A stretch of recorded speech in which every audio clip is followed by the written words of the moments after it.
Emotions and money.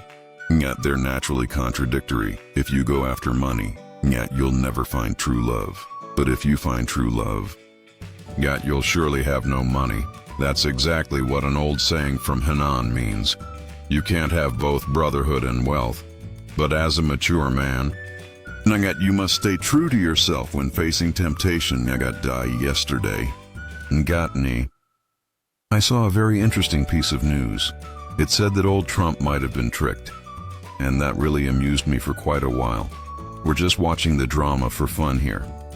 So, what exactly happened? It's about Argentina's president, Milei. You know him, right? The one elected last year.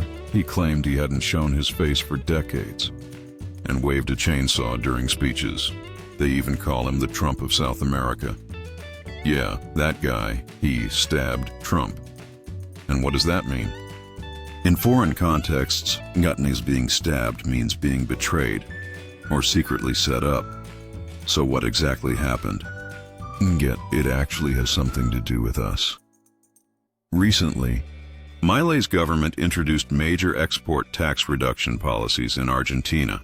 This led Chinese state-owned companies to buy Argentine soybeans on a large scale, which made Trump feel betrayed. Why is that? Got me think about it. Who is Trump fighting a tariff war with this year? Right, with us. As Trump's little fanboy, Milei, since taking office, has been practicing something called shock therapy. What kind of therapy?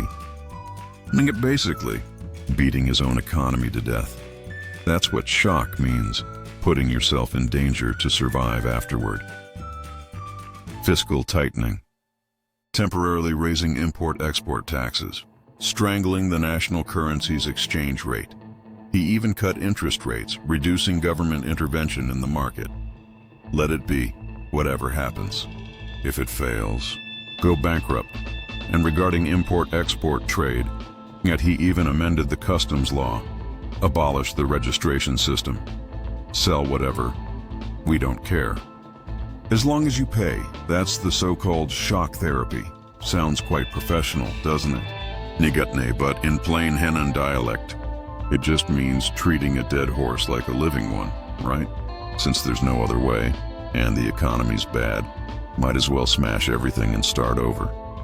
This kind of radical economic approach really pleased Trump. He thought, Milei's my kind of guy. That's how you get things done. And Milei, because of Trump's influence, also became his little admirer. They thought they could live happily ever after. Just the two of them, but unexpectedly, got die. These past few days, Milei stabbed Trump. Trump got played from behind. Figuratively speaking, that scene shocked the whole world. Look at those two men, and isn't that a bit inappropriate? But today we still have to briefly talk about the whole process. Well, speaking of that, the story itself is actually quite plain. Old Trump was fighting a water war with the panda. Logically speaking, is Trump's little fanboy. Milei should have also raised tariffs against the panda, joined the tariff battle. You see, when two men have special relations, they must hold hands and fight the panda together. But Argentina's economy wasn't doing well. They've been talking about shock therapy for almost a year now, and there's been little improvement. You think he'd look healthy? He's practically destroying himself. How could he possibly look good? So, Milei started to panic. Oh dear, it's been a whole year. Even if I don't comb my hair, the economy still won't improve. What should I do? He turned around and saw Brazil right next to him. Wow, Brazil. They're making a fortune this year. How did they make so much money? Well, it's Brazil. In the first 7 months of this year, their exports to China skyrocketed, especially soybeans. They sold 42.26 million tons to the panda's home alone. That's hundreds of billions in revenue. Milei thought, this won't do. We grow soybeans too. Why does the panda only buy from Brazil? He asked around and found out. Turns out Brazil has super low tariffs for China. They didn't follow Trump in his monster war against the panda. So, since the panda's family needs tons of soybeans, think about it, over 1 billion people, and lots of soybeans, they switched to importing from Brazil instead. Speaking of Brazil, I've got to brag a little about its president. Lula, he and I, you could say, have some connection.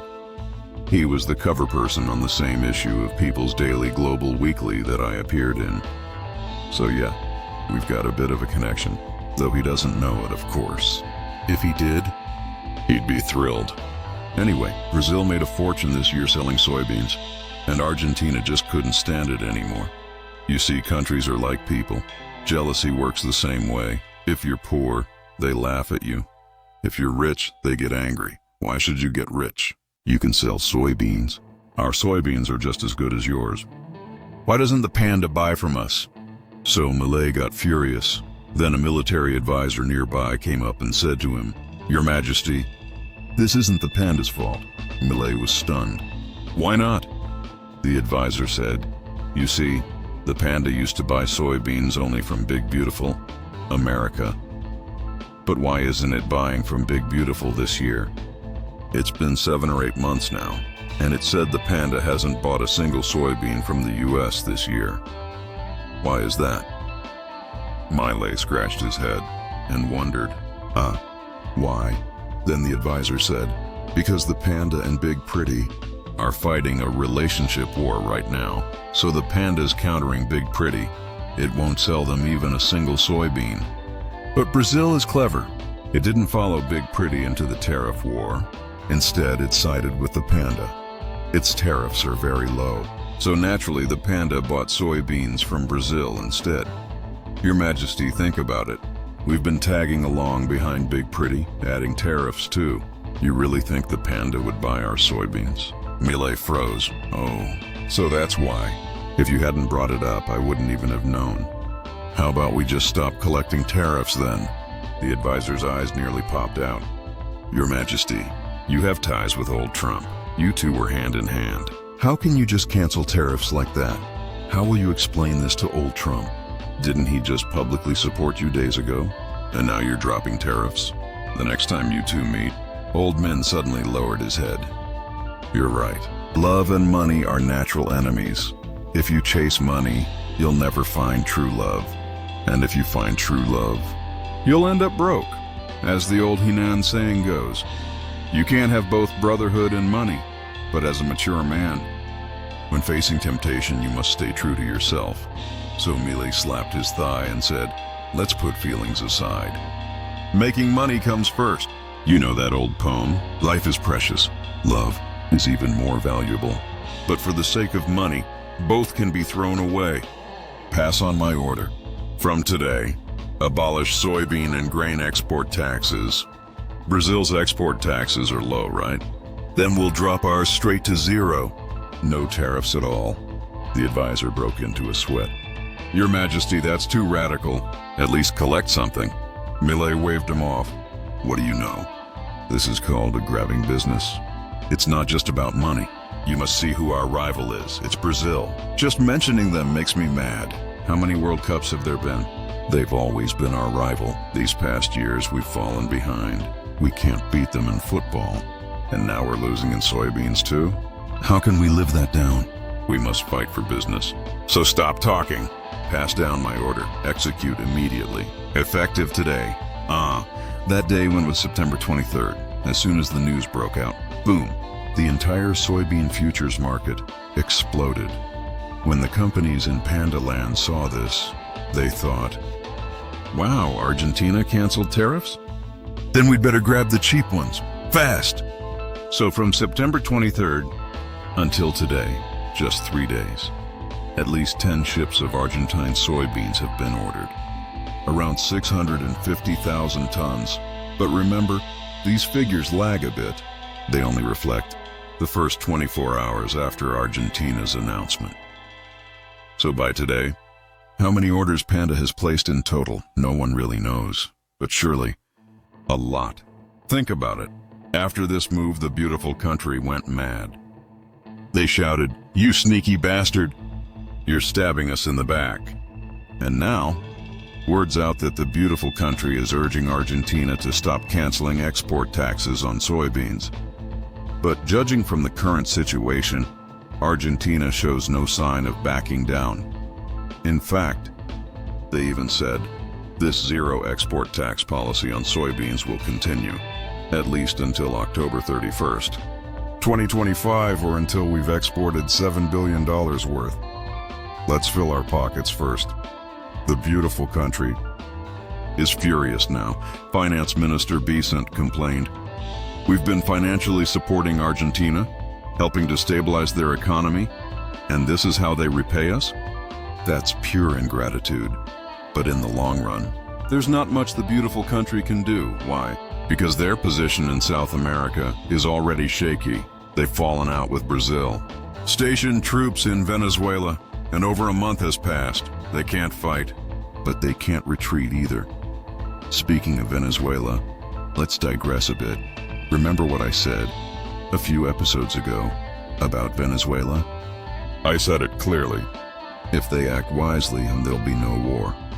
If they act recklessly, then war will break out. And now you see. The US, as one of the big five, is still being rational. They've sent lightning carriers, nuclear submarines, and been showing off for a month.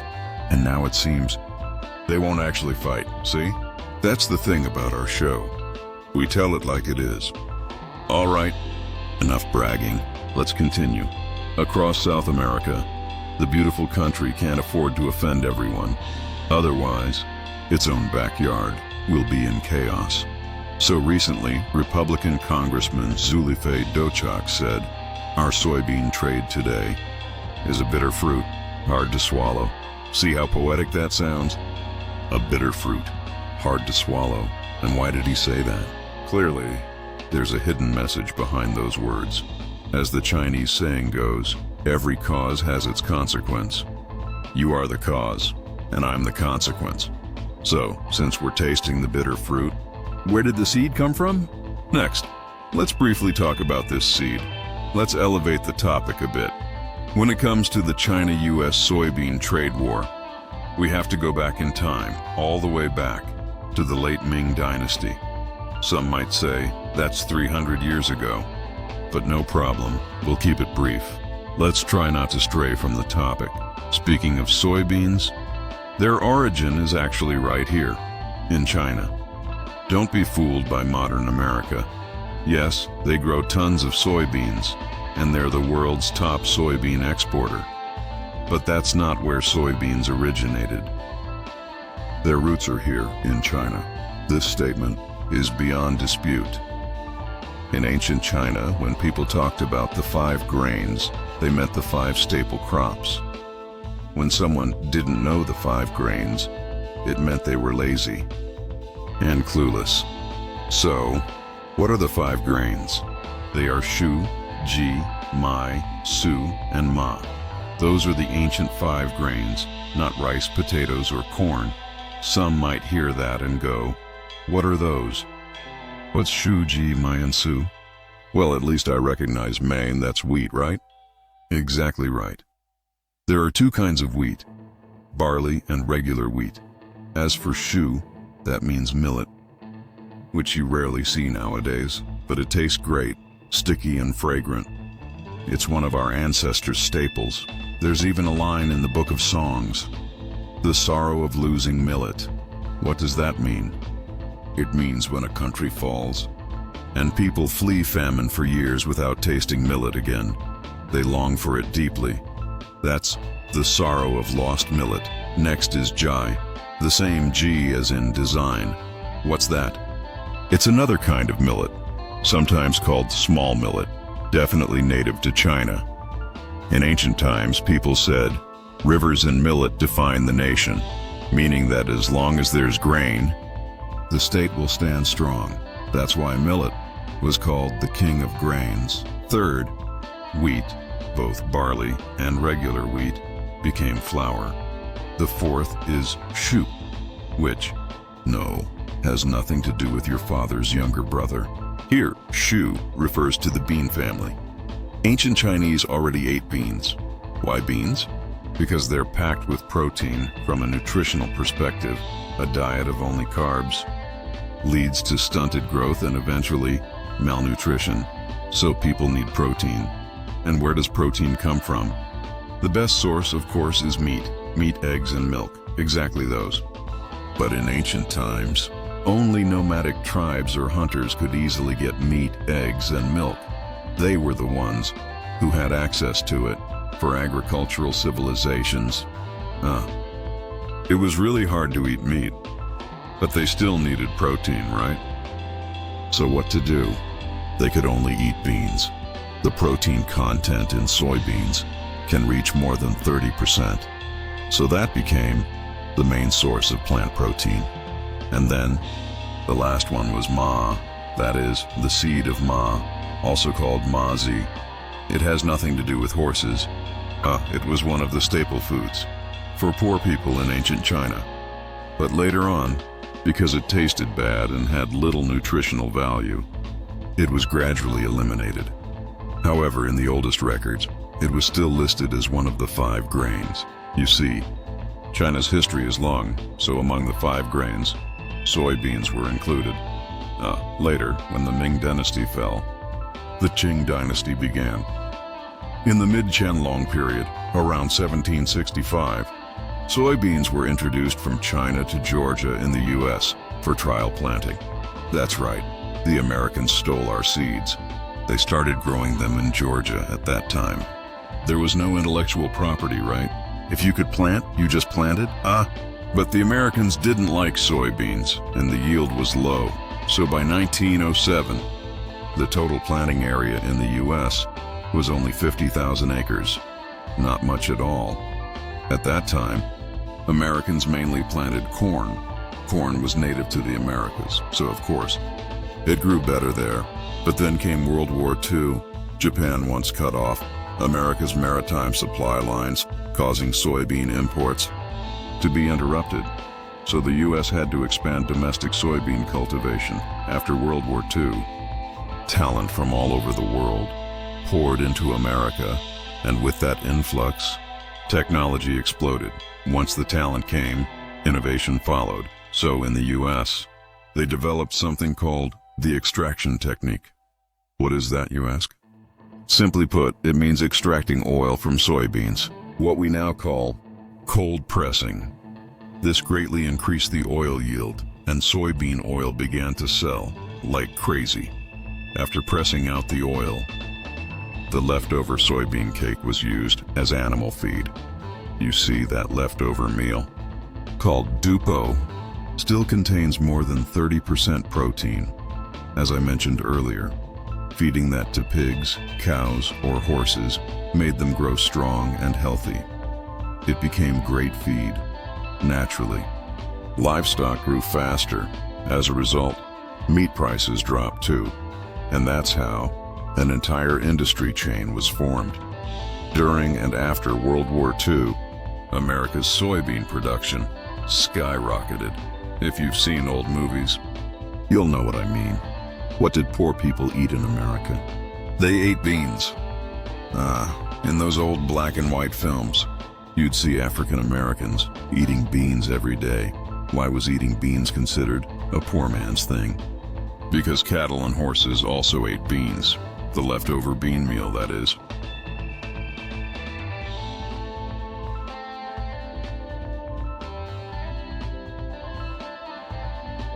So, the United States became the #1 soybean growing nation. In fact, America's soybeans were already quite impressive, but after World War II ended, the US experienced a biotech explosion. They actually developed genetically modified soybeans. Whoa, this genetic modification thing, you see how terrifying it sounds? Once they tweaked the genes of soybeans, the yield just skyrocketed, and it became resistant to diseases and pests. Its per acre yield was more than twice that of traditional Chinese soybeans, and the protein content went up by at least 10%. At the same time, the oil yield increased too. That's what they mean by technology changes destiny. In an instant, American soybeans dominated the world. Now, at this point, someone might jump in and say, hey, you're wrong. The world's largest soybean producer is Brazil. I saw it on the news. Well, that's what we call knowing one thing but not the other. Brazil only became the world's top soybean producer in 2018, and the soybean varieties they grow in Brazil, the genetic fragments and patented technology inside them, belong to the American company, Monsanto. Later, in 2018, Monsanto was acquired by Germany's Bayer. So even though Brazil plants more soybeans now, the patent technology still isn't in their hands. That's what we call technology. Technology is the primary productive force. Forget about whether it's GMO or not. You don't have to eat it, but you've got to have the technology. Seems like I've gone off track a bit. Let's pull it back. What I just said earlier seemed to have nothing to do with China, huh? After all, since the founding of New China, it wasn't until China joined the WTO in 2001 that it truly integrated into the world economy. Before that, especially before 1995, China was actually a net exporter of soybeans. Our ancestors had always grown soybeans, so we grew plenty of them. But since 1996, China became a soybean importing country for the first time, and a fully dependent importer at that. Why was that? Think about it. 1996. I remember that year vividly. That was when China's economy really started to take off. You know what that means. When the economy booms. People want better protein, raising sheep, raising cattle, and all that feed us has to use soybean meal. Then came 2001, when China joined the WTO, a huge turning point. So, what exactly is the WTO? It's basically the World Trade Organization. Within this organization, everyone had to lower tariffs. No trade barriers. Let's trade freely, right? But let's be honest, who created the WTO? It was built by the Americans. Back then, the reason they created the WTO was because their manufacturing was strong. Once every country joined in, they could sell to the whole world. That's the whole idea. And now, why are they suddenly slapping tariffs again? Why keep taxing the whole world? Because they've realized, it's not that they're selling to the poor anymore. It's that they've become the ones being sold to by the poor. Has Panda Nation's manufacturing grown strong now? Same logic applies. So when we joined the WTO back then, honestly, it was a dangerous move, but we had no choice but to join. If we hadn't joined, we'd never have a shot at rising up. We'd be excluded from the global economic chain. But once you get in, as long as you work hard, as long as you keep pushing forward, you can sell your products all over the world. Of course, when we first joined, what did we sell? Plush toys, pants, and light industry products like Christmas trees. But after just over 20 years, we basically drove America into self-isolation. And yes, they really did shut themselves off, closed off from the world. Now you see. Global tariffs rising again. Let's not dive into that part of history. What we'll talk about next is right after we joined the WTO in 2001. That was when the Americans taught us a very harsh lesson. They showed us what a grain war truly meant. At that time, the four major international grain giants, ADM, Bunge, Cargill, and Louis Dreyfus, formed a united front. With short-selling tactics, they crippled more than half of Panda Nation's soybean enterprises, and it was after that battle that Panda Nation obediently started buying soybeans from the beautiful country, and they've been buying for over 20 years, until this year. The same year as that Argentina soybean story I mentioned earlier. So, what exactly happened in between? How did Panda Nation get crushed back then? And later, how did it use Guangzhou's strategy to fight back against the beautiful country? Let's talk about that in the next part. Thank you all. Dear fans, for your support.